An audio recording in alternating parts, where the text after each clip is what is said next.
붙잡고 그대로 가라, 붙잡고 그대로 가라, 이런 제목으로 말씀을 전하도록 하겠습니다. 이제 우리가 누가복음 8장을 보고 있는데, 이제 예수님께서 많은 사람들에게 진정한 믿음이 무엇인가를 이렇게 쭉 말씀해 주고 계세요. 그래서 우리가 그 앞 본문들을 보면 이제 씨 뿌리는 비유로부터 시작해가지고 여러 사건이 나오는데, 그 중에 뭐 예를 들면 광풍이 부는 바다 위에서 예수님께서 물과 바람을 잔잔케 하시는 그 장면 나오죠. 근데 제자들이 반응이 어땠냐면, 야, 이분이 누구시기에 바람과 물도 순종하는가? 그러니까 예수님을 알아가게 되는 거예요. 예수님을. 그리고 예수님께 순종하게 되는 거죠. 그러니까 오늘 본문에도 보면 여러분, 굉장히 많은 사람들이 예수님을 기다려요. 자, 40절, 예수께서 돌아오심에 무리가 환영하다는, 무리라는 말이 나오죠. 근데 오늘 본문을 보시면요, 이 많은 무리들 가운데 진정한 믿음을 가지는 두 사람이 나옵니다. 하나는 야이로, 또 하나는 12해 혈루증 걸렸다 고침받은 여인, 두 여인이 나옵니다.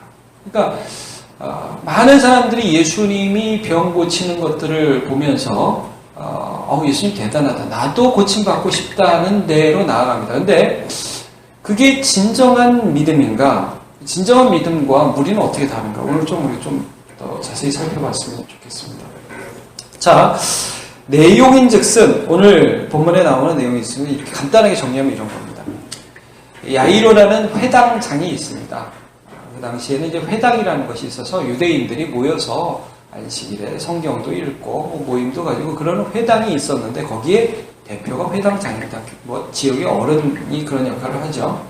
이 야이로라는 사람이 있었는데 딸이 12살이었습니다. 죽어가고 있었어요. 그래서 예수님께 소문을 듣고 와서 고쳐달라고 그러죠. 근데 이 예수님이 가시려고 하시는데, 한 여자가 12의 혈루증 걸렸던 여자가 예수님의 옷을 만집니다. 왜냐하면 만지면 나을 거라고 믿어졌거든요. 그래서 고침을 받아요. 예수님이 누가 만졌냐 하고 굳이 그 여자를 찾아요. 그래서 그 여자와 한참 이제 뭐 소동이 있고 난 다음에 딸아 평안히 가라 이렇게 말씀을 해주고 나니까 회당장 집에서 사람이 옵니다. 당신 딸이 죽었습니다. 다른 본문에 보면 선생님 괴롭게 하지 말고 가십시오. 보내주세요. 그러니까 예수님이 뭐라고 하냐면, 두려워하지 마, 나를 믿어. 그리고 가서 그 딸을 고쳐줬다. 이제 그게 오늘 전체적인 본문의 내용입니다. 먼저 제가 야이로의 믿음에 대해서는 지금 그 사건 중간에 12해 혈루증 걸렸다가 노임을 받은 이 여인의 스토리가 있기 때문에 먼저 그 부분을 좀 살펴보도록 하겠습니다. 자, 43절을 보시면, 이에 12해를 혈루증으로 앓는 중에 아무에게도 고침을 받지 못하던 여자가 라고 말씀을 합니다. 근데 그 여자가 44절에 보면 예수의 뒤로 와서 그의 옷가에 손을 대니 혈루증이 즉시 그쳤더라 이렇게 말씀을 하고 있죠.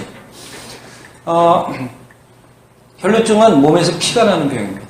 근데 몇 해라고 그러냐면 12해라고 했습니다. 12해, 12년. 이제 다른 성경을 보면 요 본문을 기록할 때 여러 의원에게 가서 고생을 많이 했는데 고침을 받지 못했다고 해요. 그럼 이제 여자로서 12년 동안 뭐 이게 하혈을 하는 것인지 혹은 다른 부분에서 피가 나는 것인지는 정확하게 기록은 안 되지만 여러분, 피가 난다는 것은 부정하다는 거예요. 그리고 수치스럽다는 거죠. 그러니까 12해 이렇게 고생을 했다는 것은 이 여자에게 여자로서 가지는 수치감이 있다는 겁니다. 내가 부끄럽다. 당연하죠. 자, 근데 그 여자가 43절 조금 전에 읽었는데, 그 12의 혈루증으로 앓는 중에 그랬죠. 수치감이 있는 중에, 병이 계속 있는 중에, 사람들 가운데 나아가는 게 부담스러운 중에 아무에게도 붙지 못하는 그 여자가 어떻게 했어요? 44절 예수의 뒤로 와서 그의 옷가에 손을 댔다 그랬습니다. 여러분, 성경을 보면요, 이렇게 예수님께 나갔는데 이렇게 소심하게 나가는 사람들이 많이 있지는 않지만 이렇게 기록이 돼요. 근데 여러분, 예를 들면 바디메오라는 소경 기억나십니까? 그 소경은 눈이 안 보였어요. 근데 예수님이 지나간다는 소리를 사람들에게 들어요. 누가 들어가냐? 예수가 지나간다. 그러니까 뭐라고 하냐면, 다윗의 자손 예수여 나를 불쌍히 여기서 소리를 질렀다고요. 소리를. 왜냐하면 그 사람 눈먼 사람이 할 수 있는 것은 소리 지르는 것밖에 없었어요.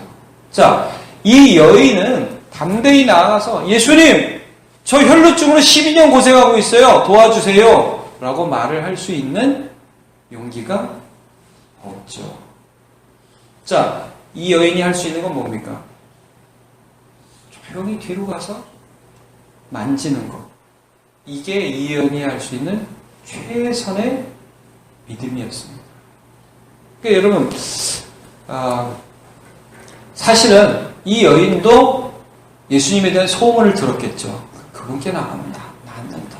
그분께 나아가면 고침받는다더라. 그분에 대한 신뢰가 생겼어요. 그러니까 이 마음에서 나가지 않고는 견딜 수 없는데, 여러분 이런 싸움이 느껴지지 않으세요? 나갈까 말까, 할까 말까. 근데 안 나갈 수 없는 거예요. 왜냐하면 그분께 나가면 고침받는다는 믿음이 막 일어나니까. 여러분, 믿음이라는 거는 내 안에서 싸움이 일어나는 거예요. 거기까지 또 가. 여러 명, 내가 실망했잖아. 여러 의원에게 가서 벌써 안 됐잖아. 뭐 하러 가.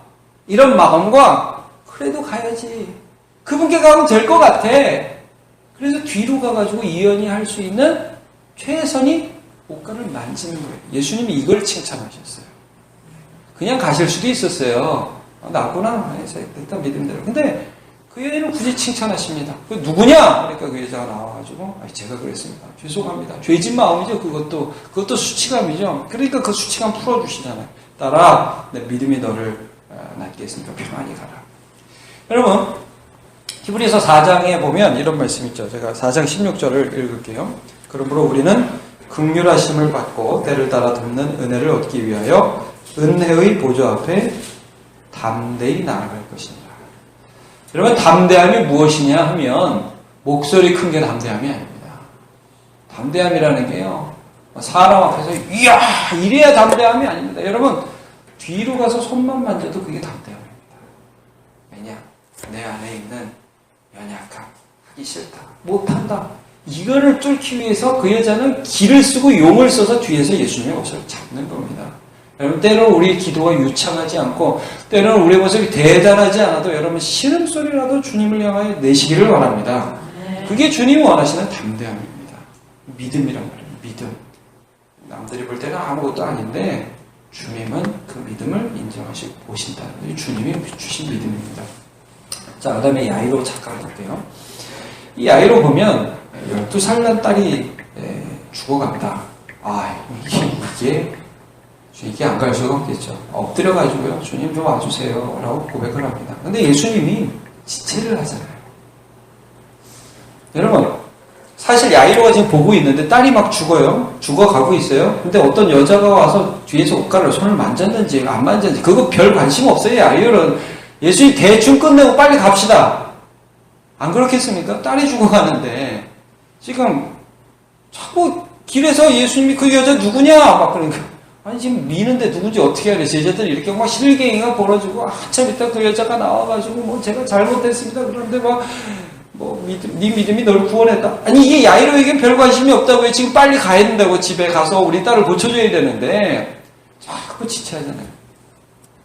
딱 끝나자마자 아니나 다를까 집에서 사람이 와서 딸이 죽었나이다. 여러분, 이게 비슷한 사건이 어디 나오냐면요, 요한복음 11장에 보면 나사로를 살리는 장면에 나와요. 이제 마르다와 마리아가 예수님한테 사람을 보냅니다. 우리 사랑하시는 자가 병들었나이다 라고 사람을 보내서 소식을 알려줘요. 그러니까 예수님이 빨리 가야 되잖아요. 요한복음 11장 보면 안 갑니다. 지체합니다. 일부러. 네. 그러면 나사로가 죽은 다음에 나사로가 잠들었다. 그리고 가죠.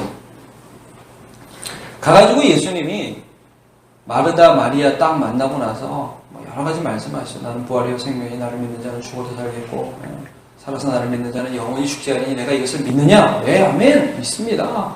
믿기는 믿는데 지금은 하여튼 죽어서 너무 슬픕니다. 무덤으로 가죠. 무덤으로 갑니다. 가서 예수님 뭐라고 그러셨죠? 돌을 옮겨라. 마르다의 반응이 어땠는지 기억나십니까? 주여, 좀 이제 나오게 돼서 썩은 냄새가 납니다. 기억나시죠? 그때 예수님 중요한 말씀을 하십니다. 제가 한번 그거 읽어볼게요. 요한복음 11장 40절인데요. 예수께서 이르시되 내 말이 내가 믿으면 하나님의 영광을 보리라 하지 아니하였느냐 하시니. 지금이 믿을 때라 이게 지금이. 예수님이 일부러 죽은 다음에 왔다는 거예요. 여러분 오늘 예수님이 죽었다는 소식이 들려지는 그 야이로에게 뭐라고 말씀을 하시느냐? 몇 절입니까? 50절. 같이 한번 볼까요? 시작. 예수께서 들으시고 이르시되 두려워하지 말고 믿기만 하라. 그리하면 딸이 구원을 얻으리라 하시오. 여러분 이게 똑같은 말이에요. 그 나사로의 그 누이들에게 한 말하고 똑같은 말이에요. 내 말이 지금 너네들 믿으면 하나님의 영광을 보리라 하지 않겠냐. 여러분 나사로가요. 야이로가 이름이 있어요. 야이로가 처음에도 예수님을 믿어서 왔어요. 처음에서도 예수님을 믿어서 딸을 고쳐달라고 왔어요. 여러분 이것도 분명히 믿음이에요. 그렇죠? 근데 딸이 죽었어요. 이건 더 큰 믿음이다. 사실 예수님이 우리에게 무엇을 요구하냐면 믿을 수 없을 때 믿으라는 믿음을 요구하세요. 두려워 말고 믿기만 하라. 그럼 여러분 생각을 해보세요. 딸이 죽었어. 근데 예수님은 믿으래. 그 길을 가요. 우리는 뭐 여기 그 길이 뭐 안 나와요. 근데 그 길을 가요. 가서 예수님이요. 야이로와 그다음에 제자 3명만 데리고 딱 들어가가지고 딸을 일으키시죠. 그러니까 영이 돌아와서 살잖아요. 애를 더 큰 믿음으로 가죠. 요 길이 모르겠어요. 제가 몇 시간 걸리는 길인지 잘 모르겠어요. 그 집까지 성경에 안 나와요. 근데 여러분 이렇게 우리가 어떤 때는 그 뭐 별로 멀지도 않은 길이 굉장히 멀게 느껴지는 때 있죠. 뭐 딸 데리고 응급실, 뭐 아들 데리고 응급실 한번 가보셨습니까? 갈 때 이게 헐떡헐떡거리면 죽어가는 것 같을 때, 혹은 뭐 절망했는데 믿고 가는 이 길이 너무 멀게 느껴지는 거예요. 여러분 그러니까 어떻게 보면 우리가 사는 길이요, 사실은 우리의 딸이 살아난 게 아니에요. 죽었는데 믿고 가는 거예요. 여러분 살아가는 사람 먼저 죽은 경우 있으시죠? 먼저 하나님 나라에 간 경우가 있죠. 그럼 우리가 그분을 언제 다시 봅니까? 주님 다시 오시는 날 보는 거예요. 여러분 우리는 이 길 위에 있어요. 주님 우리들은 주님을 믿으래요. 믿고 오래요. 근데 현실에는 죽어 있어요. 근데 그분을 믿고 가는 거예요. 여러분 어떤 면에서 우리가 믿음으로 가는 모든 과정 속에서 하나님의 역사를 계속해서 믿음으로 살아가는 자에게 하나님 역사를 보여주십니다.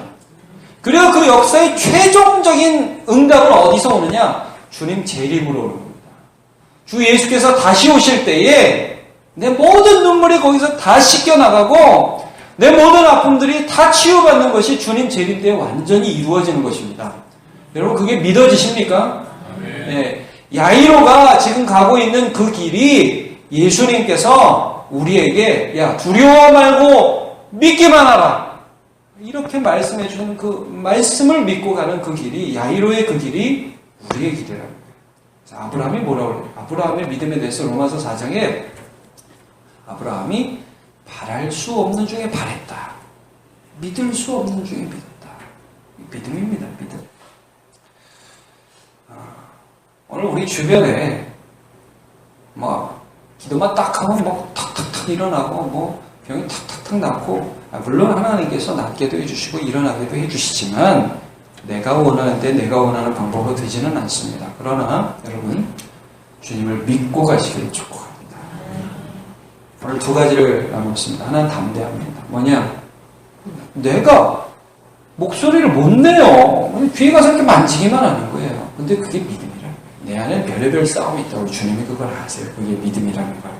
그러니까 여러분 소리를 내실 수 있는 분은 내실 수도 있고, 붙잡을 수 있는 사람은 붙잡고, 어떤 사람은 쉬는 말 하고, 그래도 그게 담대합니다. 그게 믿음이다. 이걸 기억하시고, 또 하나는 아직 이루어지지 않았어요. 그러나 내가 바랄 수 없는 이 상황에서도 주님이 믿으라고 하시잖아요. 돌을 옮기라고 하시잖아요. 네가 믿으면 하나님의 영광을 보리라 하잖아요.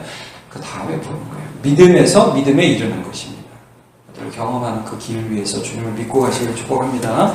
기도하겠습니다. 하나님, 오늘 12의 혈루증 걸렸다가 노임을 받은 그 여인의 믿음, 담대함을 살펴보았고, 또 야이로 바랄 수 없는 중에 있었고 믿을 수 없는 중에 있었는데 주님께서 그 야이로에게 두려워하지 말고 믿기만 하라 라고 말씀하시는 그 음성을 우리도 듣고 이제 믿기를 원합니다. 우리가 살아가는 이 걸음걸음이 지금 당장은 어두워 보이고 지금 당장은 참 소망이 없는 것 같아 보일 때가 있습니다. 마치 죽은 딸의 소식을 듣고 너무너무 마음이 힘들어하면서도 주님을 믿고 가는 야이로의 발걸음과 같을 때가 얼마나 많은지 모릅니다.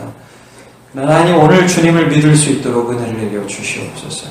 주님께서 우리를 향하신 믿음의 권면과 도전을 받아들여서 우리도 믿음으로 돌을 옮겨놓고 우리도 믿음으로 주님을 모시고 죽은 딸이 있는 곳까지 걸어갈 수 있는 담대함을 허락하여 주시옵소서. 믿음으로 살아갈 때 주께서 은혜 내려주시기 원하며 예수님의 이름으로 기도합니다.